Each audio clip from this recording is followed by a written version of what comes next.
Auto insurance can all seem the same until it comes time to use it. So don't get stuck paying more for less coverage. Switch to USAA Auto Insurance and you could start saving money in no time. Get a quote today. Restrictions apply. USAA. Hilton brings you new ways to stay. With experiences that let you capture the glory days. Introducing the Graduate Hotels. Each inspired by local college towns, these stays are always original and never boring. Get in touch with traditions all across the country and enjoy a stay that's a class above the rest. Book at Graduate Hotels with Hilton Honors Points at Hilton.com. It's a win-win. Hilton, for the stay. Halliday presents, in the red corner, the undisputed, undefeated Weed Whacker Guy. Champion of hurling grass and pollen everywhere. And in the blue corner, the challenger, extra strength Halliday. Eye drops that work all day to prevent the release of histamines that cause itchy allergy eyes. And the winner by knockout is Halliday. Halliday, bring it on. From the Fifth Quarter Studio in Madison, Wisconsin, you're listening to the Basketball Leadership Podcast. Here are your hosts, Steve Collins and Greg Berg. Hey, Coach. Welcome to the Basketball Leadership Podcast. I'm so excited you decided to join. Before we jump in, real quick, go over and check out Coach Berg's website, gberg.gumroad.com. It is awesome. You will not be disappointed. It's a little bit of everything. There's free resources over there with a preseason checklist, off-season playbook, all sorts of great things. Go over and check it out. All half of it's free. I should yell at him for all the free stuff he's giving away, but it's great. His team leader OS is awesome. So go over and check that out. Also, when you're there and you're thinking about it, go over and check out teachhoops.com for coaches who want to get better. You take that leadership, you take all the stuff that I have built over the last 30 years to build a nationally ranked team, to be nationally ranked, to win 3 state championships. Everything I have learned over the last 30 years is in teachhoops.com. Go over and check it out. I don't think you'll be disappointed. 14-day free trial. And let's head off to the podcast. Bye.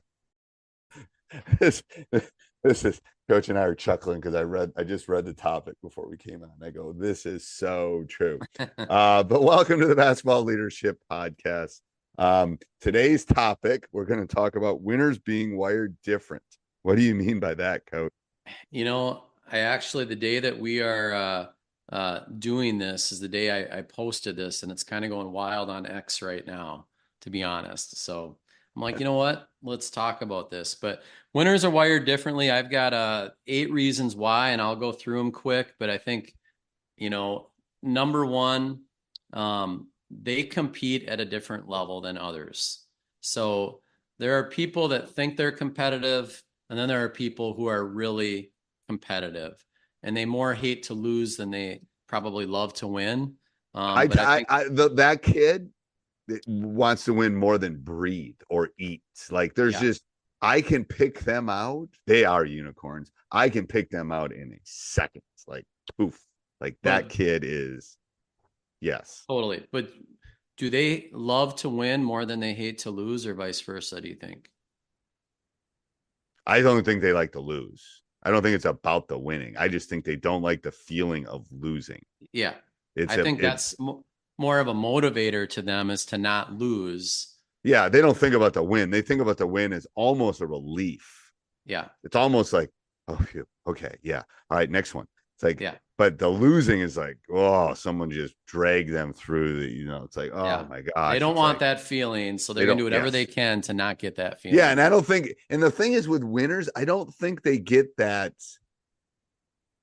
Those special kids, they don't get, the winning is fine. And it's kind of like, there's not that huge satisfaction. Sometimes it reaches, but it's like, it's all right. It's a check.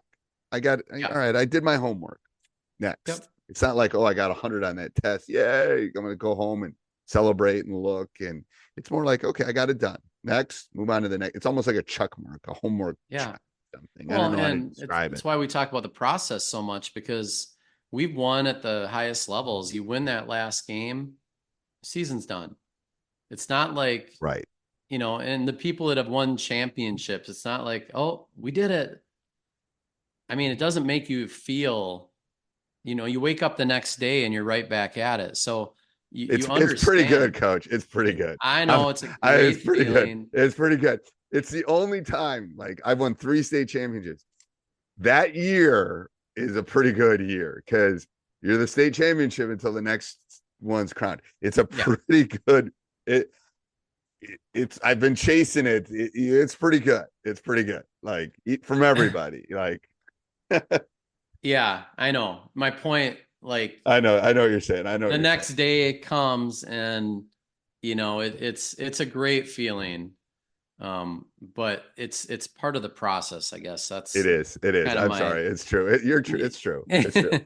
And then number 2, I'm gonna say is this concept of mudita. And I don't know if we've talked about mudita on this. You haven't? Oh, we could. So mudita is a Sanskrit term. It's not even an English vocabulary, which means vicarious joy in the success of others. So from a team concept, when you have mudita, you are as excited for your teammate's success as you are yours. So if your teammate has a phenomenal game and gets all these accolades, you can be happy for them because A, they're your teammate, and B, the impact they had on your team collectively.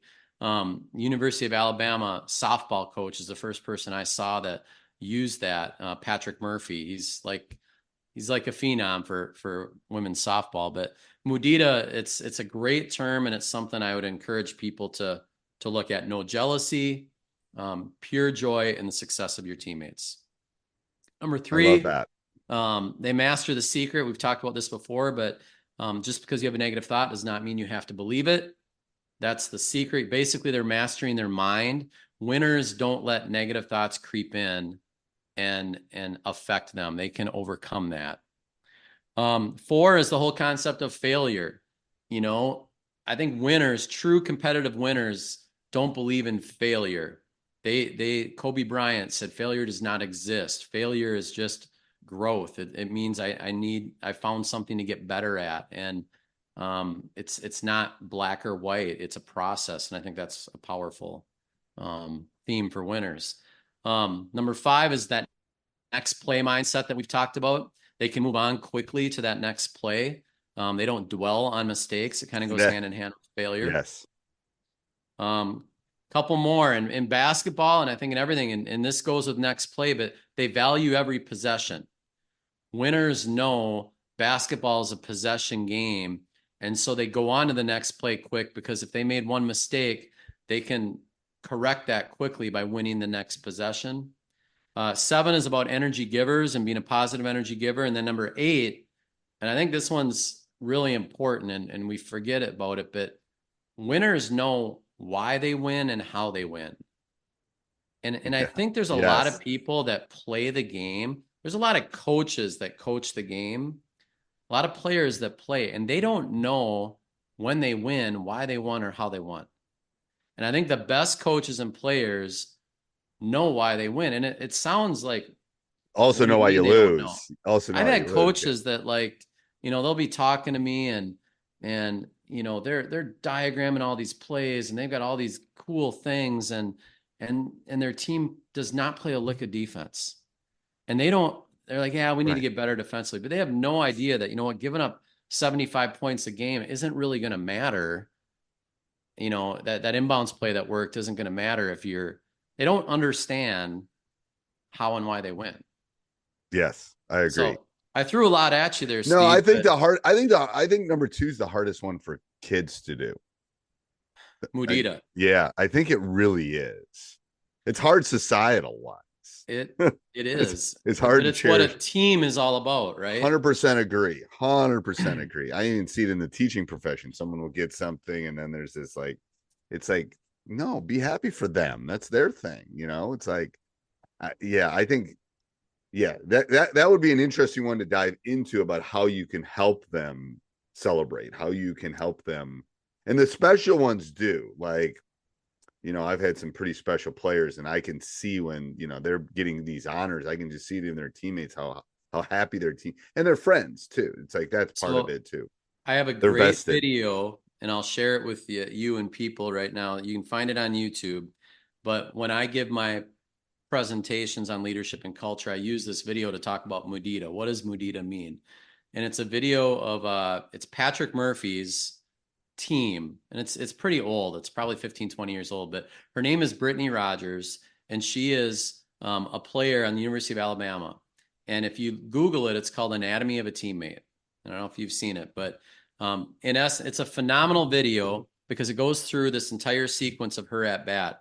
She is the two-time All-American, best collegiate player in the country. They're in the semifinals of the College World Series. The bases are loaded. They're in the bottom of the 6th inning, and she's coming up to bat. You can't write a better script, right? So what does the coach do? What does Patrick Murphy do? He pinch hits her. Okay. And for a freshman who was 0 for 11 in her last 11 at bats, and the announcer, while this is going on, is all critical of Patrick Murphy and why he's doing this. And then he tries to justify it, but it goes through this whole at bat. And during the whole at bat, they're filming Brittany Rogers more than they're filming the at bat because they're watching her reaction.